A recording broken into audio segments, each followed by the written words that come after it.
இப்போ தானே கேட்குற. என்ன பண்ணுற சுமி? கீரை எல்லாம் புதுசாக வாங்கிட்டு வந்துருக்குற. என்ன வாங்கின வந்திருக்கேன். எவ்வளோ கீரை பாருங்கள். எல்லாம் நம்ம தோட்ட கீரைங்க. இது எல்லாமே நெல்லிக்காய் எல்லாம் போட்டுருக்குதா பாருங்க. நெல்லிக்காய் இல்லை, இது நம்ம தோட்டத்தில் செங்காய் எலி கடிச்சிடும்ன்ட்டு எடுத்துகிட்டு வந்த தக்காளி எல்லாம் அலசி வச்சுருக்கேன். 2 பச்சை மிளகாய் காய்ச்சிது. அவ்வளோ பெரிய பச்சை மிளகாவா?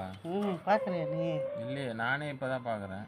நீ எதுவுமே பார்க்க மாட்டேன். 2 பச்சை மிளகா, அப்புறம் கொஞ்சம் முருங்கைக்கீரை, அப்புறம் மணத்தக்காளி கீரை, அப்புறம் இந்த கீரை பேர் தொய்யா கீரையா இல்லை, ஏதோ ஒரு கீரை சொல்லுவாங்க. இதுக்கு பருப்பு கீரை தான் நான் கேள்வி. இதுக்கு பேர் பருப்பு கீரை இல்லைம்மா,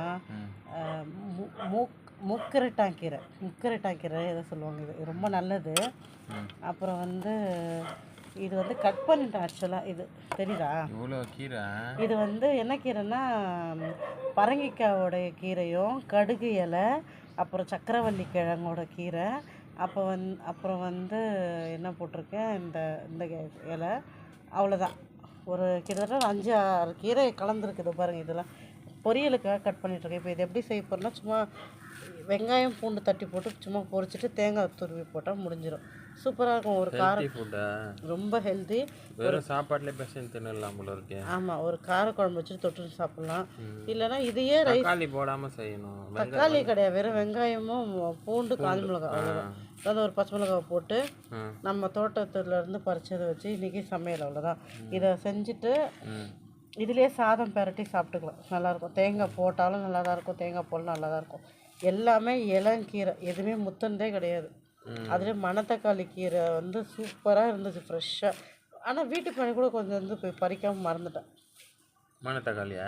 கொஞ்சம் பின்னாடி இருந்துச்சு. பட் பரவாயில்ல, அடுத்த வாட்டி முருங்கைக்கீரை சாம்பார் போடும்போது அப்போ எடுத்துக்கலாம். ஆக்சுவலாக முந்தானே தான் நான் சாம்பார் வச்சுட்டேன், கீரை சாம்பார். பொடியாக வெட்டின்னு இருக்குது. அது வதக்கினா சின்னதாகிடுதா?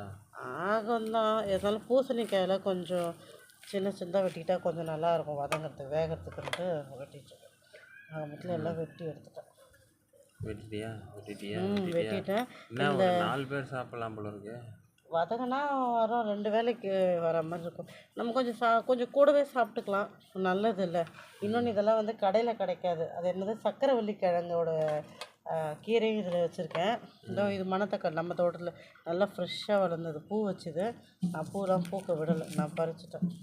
பூ பூத்தா தான் விதை வரும், அப்போ தான் நான் நிறையா செடி போட முடியும். அப்படி கிடையாது, பூ பூக்கும் விதை வரும்னு. முத்தி போயிடும் அதுக்குள்ளே கீரை. அது இப்போ பூ வச்சுருக்கு, அது வரட்டும். நான் அதுக்குள்ளே எடுத்துட்டேன், மீதி வரும். சரி, ஓகே. பிடிச்சிருந்தா எல்லாம் சப்ஸ்கிரைப் பண்ணுங்க. டாட்டா, பாய் பாய். நான் இப்போ முருங்கைக்கீரை கீழே இது கூட இவ்வளோ உட்காருது. முருங்கைக்கீரை இந்த கீரை கிள்றது கூட